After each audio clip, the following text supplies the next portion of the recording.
Imagine two individuals starting their careers at roughly the same time, both earning similar salaries, both living in the same city, and both managing their expenses without major difficulty. And for the first few years, their financial lives look almost identical, with occasional savings, predictable spending, and no major financial risks being taken. And in this phase, nothing appears urgent or missing, because stability creates the impression that there is still plenty of time to act later.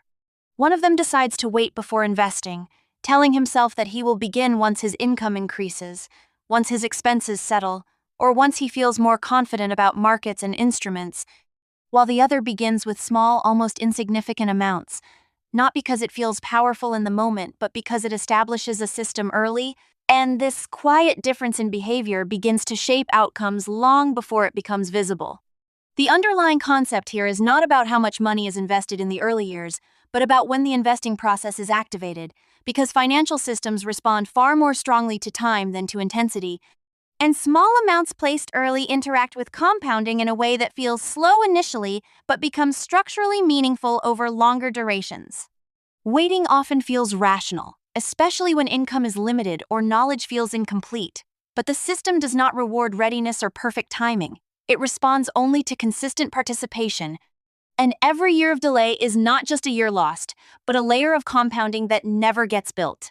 From a psychological perspective, waiting is rarely about logic alone and more often about perceived comfort and avoidance of uncertainty, because investing introduces variability, and the human mind tends to prefer stable and predictable patterns over uncertain but potentially beneficial ones. When income increases, the expectation is that investing will become easier later, but what often happens instead is that lifestyle adjusts upward in parallel, absorbing the additional income through slightly better living conditions, discretionary spending, and new recurring expenses. And this creates a situation where the future version of the individual is not actually more capable of investing than the present version, only more accustomed to a higher baseline of spending.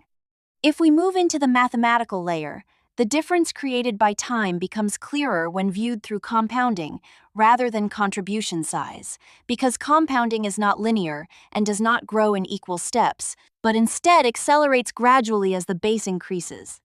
An individual who starts investing early, even with smaller amounts, allows each contribution to exist within the system for a longer period, which means each unit of money participates in multiple cycles of growth, whereas someone who delays may invest larger amounts later, but those amounts have fewer cycles to compound, and the system cannot compensate for lost time simply by increasing contribution size.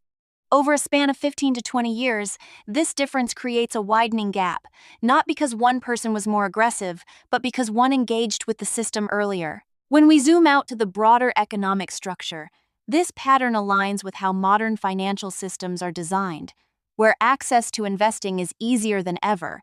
Yet, participation is often delayed due to behavioral hesitation rather than structural barriers. Salaries tend to increase gradually, expenses tend to stabilize into predictable patterns, and financial products are structured to be accessible at almost any income level.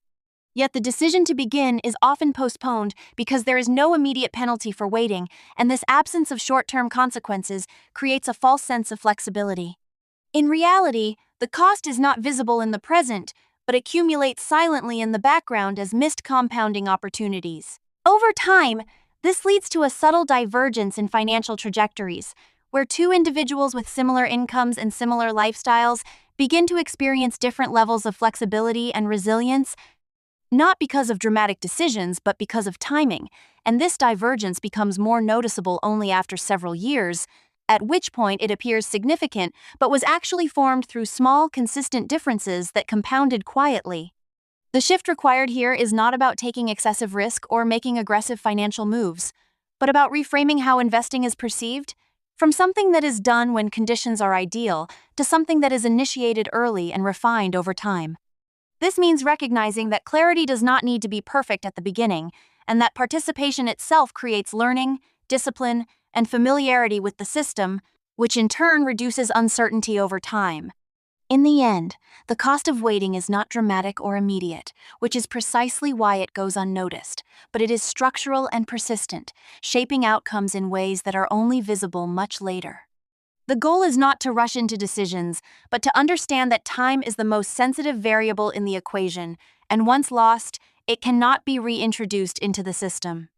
The earlier the system begins, the more quietly and effectively it works in the background, gradually shifting financial direction without requiring constant intervention. And this is where the real difference begins to form.